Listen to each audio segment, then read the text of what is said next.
Seja bem-vindo ao canal Resistência. Meu nome é Marcos Lopes e vamos dar continuidade a uma série muito interessante.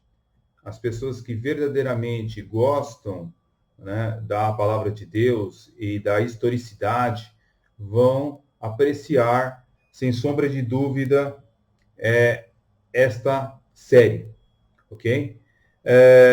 Este estudo de hoje é a continuação da série A Alma Católica de Jacó Arminius, tá? Vou deixar o link aqui embaixo para vocês conhecerem a série.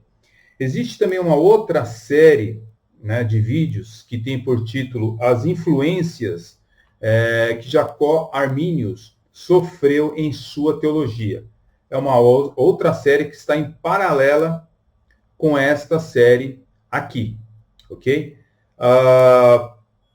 Nesta série, nós provamos, né, no caso a série A Alma Católica de Jacó Arminius, de que Jacó Arminius bebeu de fontes católicas e, em vez de refutar os livros que foram apresentados para ele, devido à sua integridade, devido ao seu desejo pela palavra de Deus, foi-lhe apresentado alguns livros, né, para que ele refutasse. No caso, foi apresentado um livro de um humanista e católico chamado Dick Corneck. E este cidadão, né, no caso, o Jacó Arminius, esse teólogo, né, arminiano, né, que não era arminiano ainda, ele ainda não tinha desenvolvido, né, as ideias, mas ele, em vez de refutar as ideias deste católico e rebater biblicamente, ele acabou sucumbindo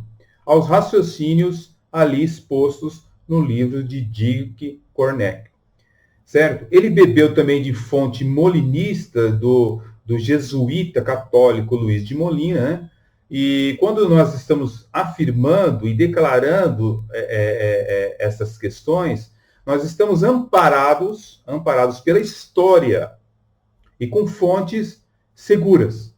E se por acaso você acha que nós estamos adulterando os fatos, sendo falaciosos em nossas fontes, quero informar que por toda essa série, os documentos do qual eu usei foram de fontes arminianas. Ou seja, foram de livros e de teólogos arminianos. Porém, então, não existe o porquê dizer que nós estamos sendo falaciosos, estamos enganando, usamos de dissimulação, não. Estamos buscando em fontes da história secular com fontes primárias e também estamos buscando as informações em livros arminianos. É bom frisar isso, porque em nossos dias, canais e mais canais aí que existem aqui nas terras tupiniquins, né, do Brasil, muitos canais anticalvinistas estão se espalhando por aí, usando de falácias, engodos, mentiras, adulterações da história. E isso não é nada agradável para alguém que se diz cristão. Bem, a série está aí, né, e quem for aí defensor aí do arminianismo, esteja à vontade para querer refutar as nossas argumentações, tá? Tanto aí nos comentários abaixo, como produzindo vídeos nos seus canais, assim como fazendo livros ou artigos. Vocês vão perceber que as minhas fontes são fontes de teólogos arminianos. E até o próprio, um dos defensores do arminianismo, atualmente aqui no Brasil, o pastor Carlos Augusto Vailate, ele diz e admite, isso já mostrei aqui nos vídeos nas séries, é só você acompanhar as séries, e ele diz, com todas as letras, que Armínio tinha um pezinho quase lá, ou seja, no molinismo, ok? Então, as minhas fontes, elas são tiradas de teólogos arminianos, tá bom?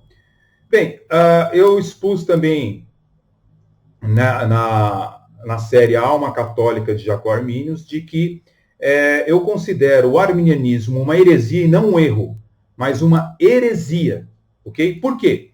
Porque Dort, né, o Sínodo de Dort, que é detestado pelos arminianos, né, o Sínodo de Dort, alguns chegam a dizer que não tem validade nenhuma, não tem valor nenhum, né? Era algo político, sabe?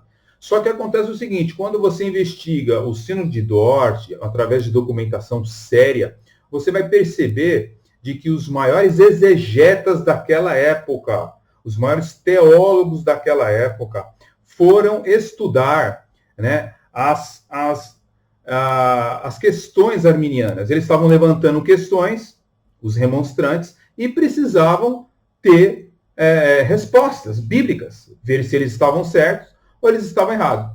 Dort, no final de tudo, né, no final do sínodo, Dort viu biblicamente que os arminianos eram hereges, ok? Que eles realmente tinham a sua teologia em consonância, de certa forma, com a Igreja Católica, que eram semi-pelagianos e tudo mais. Então, eu também, tá? Eu não pratico politicamente correto. Você sabe o que é o politicamente correto?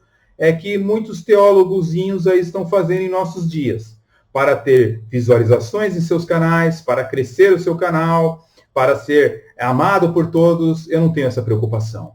A minha preocupação é ser amado por Jesus Cristo, meu Senhor. Entendeu? Eu não estou preocupado com o crescimento de canal. Eu não estou preocupado de praticar politicamente o politicamente correto. Eu não estou preocupado de ser bem visto por todos. Entende? Então, eu também estou em consonância com o último sínodo protestante. Considero também o arminianismo uma heresia. E uma heresia devastadora. Ok? Uma heresia que faz com que os crentes tenham a herança dessas igrejas que você vê por aí no Brasil. Essa bagunça, essa salada doutrinária, livros sendo lançados por pessoas que não conhecem teologia muitas vezes. E estamos aí presenciando as maiores barbáries nas igrejas arminianas. Justamente fruto de uma teologia humanista. Ok? E quando nós, honestamente, não é só porque Dort disse que era uma heresia, que eu acredito que é uma heresia. Quando eu investigo a minha Bíblia, quando nós vamos para a The Bible, a Bíblia Sagrada, você vai perceber que a Bíblia, ela ensina um evangelho monergístico. Tá? Ela não dá chance para o homem decidir coisa nenhuma. Ok?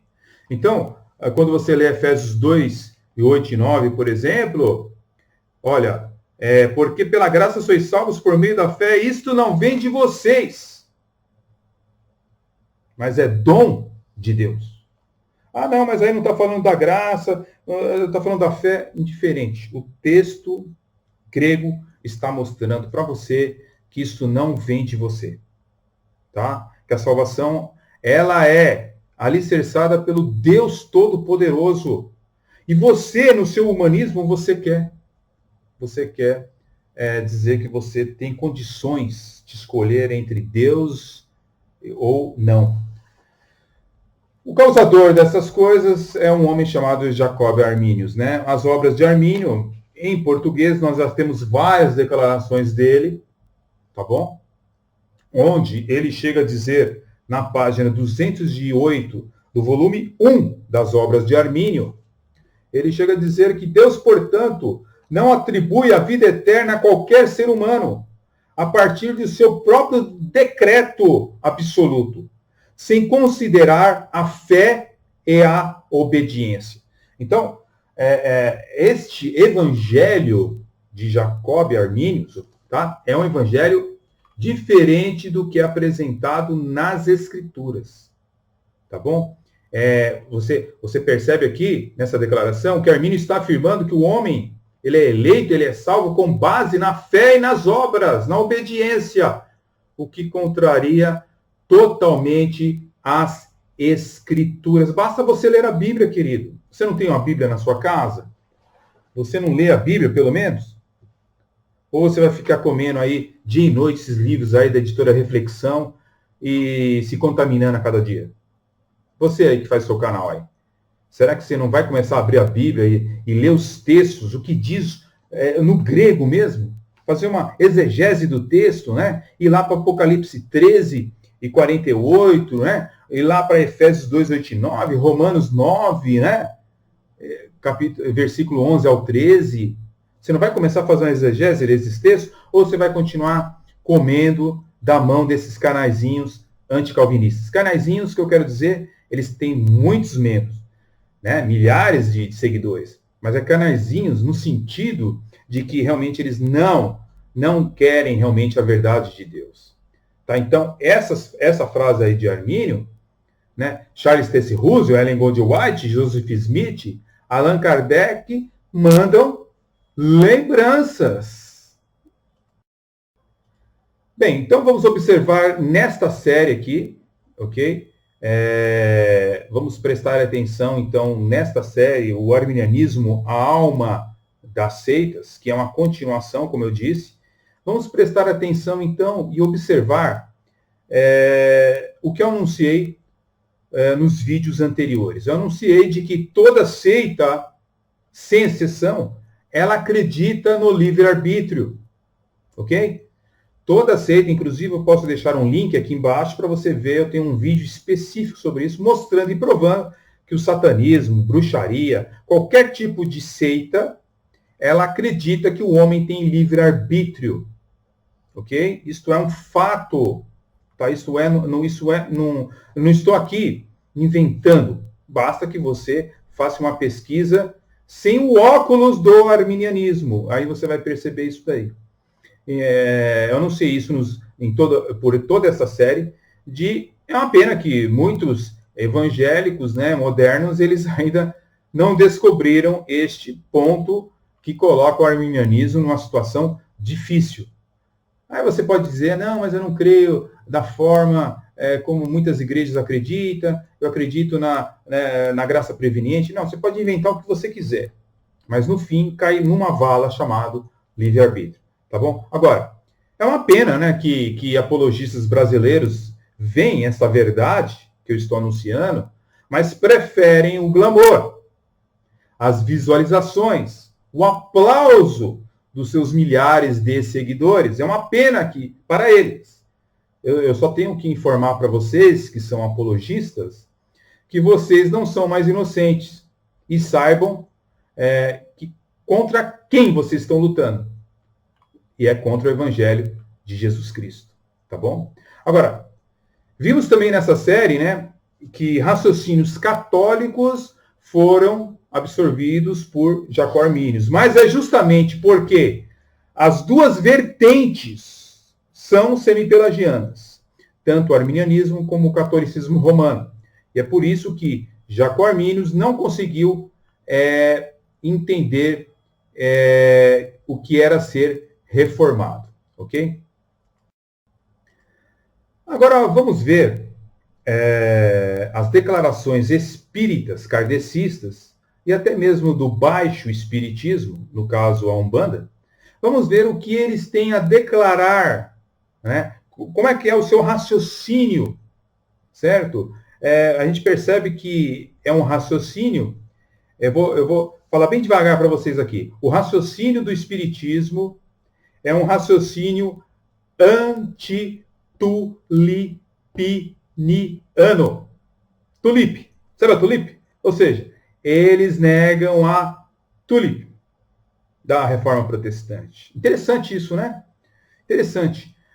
Vamos ver a primeira declaração que o espiritismo comenta sobre essa questão da soteriologia e do evangelho monergístico. Vamos ver aí, né? Leon Denis, que é um livro clássico, né? Cristianismo e Espiritismo, página 216 e página 269. Olha só o que diz Leon Denis. Assim, nem eleitos, nem rétrobos. A humanidade não se divide em duas partes. Os que se perdem e os que se salvam. O caminho da salvação pelo progresso é franqueado a todos. Adquirir a certeza de que Deus é real. Essa luz celeste faz dissipar-se o medo do inferno, de Satanás e desse Deus terrível do calvinismo. Que interessante, hein? A doutrina kardecista, assim como os arminianos, odeiam, né, o Deus do calvinismo, que é uma grande falácia, né? Não existe o Deus do calvinismo. Existe o Deus monergístico, que fez o seu evangelho através de Paulo. Mas outra declaração também nós vemos aqui na revista Visão Espírita, número 2, número 24 de novembro de 2000, página 48. Eu faço questão de frisar a fonte para que você possa consultar e ver que não estamos mentindo, usando de falácias. Ele, Calvino, criou a chamada doutrina da predestinação, na qual tropeça a maioria dos pastores, que nem conhecem os tentáculos deste sistema. Que coisa, hein? A gente pensava que era só, né, os católicos e os arminianos que detestavam essa doutrina, mas estamos percebendo por esta série que não é bem assim, não é? Mas diz também Leon Denis, o livro O Problema do Ser, o Destino e da Dor, página 274. Todavia, esta doutrina não podia conciliar-se, ou seja, ele está falando do espiritismo. Todavia, esta alta doutrina não podia conciliar-se com certos dogmas e artigos de fé, armas poderosas para a igreja, tais como a predestinação, as penas eternas e o juízo final. No mesmo livro, nós vemos escrito o seguinte, na página 259, não existe nenhuma predestinação. Olha só que interessante. Né? Os espíritos malignos que operam no espiritismo dizem que não existe nenhuma predestinação. Nossa vontade, nossa consciência, reflexo vivo da norma universal, são os nossos arbítrios. Que interessante, hein?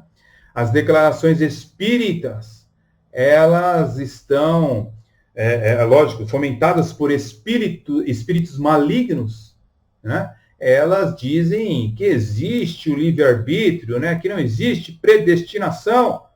Que coisa bem interessante. Diz também José Joaquim Rebelo Maria, o livro Roma e o Espiritismo, a questão religiosa, página 67. Que todas as almas começam a sua existência no mesmo grau de imperfeição, mas perfectíveis, que todas estão destinadas ao mesmo fim, que é a felicidade eterna, onde, todavia, só chegarão por seus próprios esforços e merecimentos. Que interessante! Precisa ter um esforço, não é verdade? A gente vê nas obras arminianas algo bem semelhante, como eu já disse por toda a série. Deus salva o homem, e não o homem é que salva a si mesmo. Mas, como já dissemos, ocasião de afirmar em outras notas expositivas, a salvação é de Deus, mas também requer algum esforço por parte do homem. Então, nós percebemos aí muita semelhança. Por quê? Porque o arminianismo ele está em consonância com a...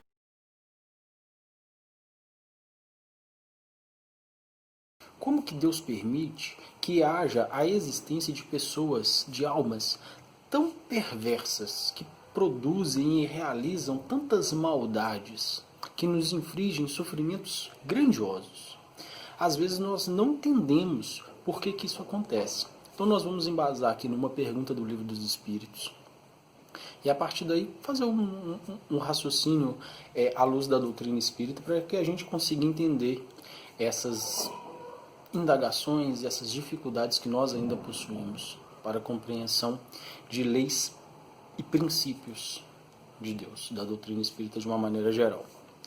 Livre-arbítrio. O homem tem a liberdade de pensar e agir. Sem o livre-arbítrio, ele seria máquina. Então, Deus, ele dá a liberdade a todos os seres. de agir, de pensar, de prosseguir, de evoluir. Então, nós temos que entender que essas situações, elas ocorrem pelo desejo, pela vontade, pela opção dos seres humanos.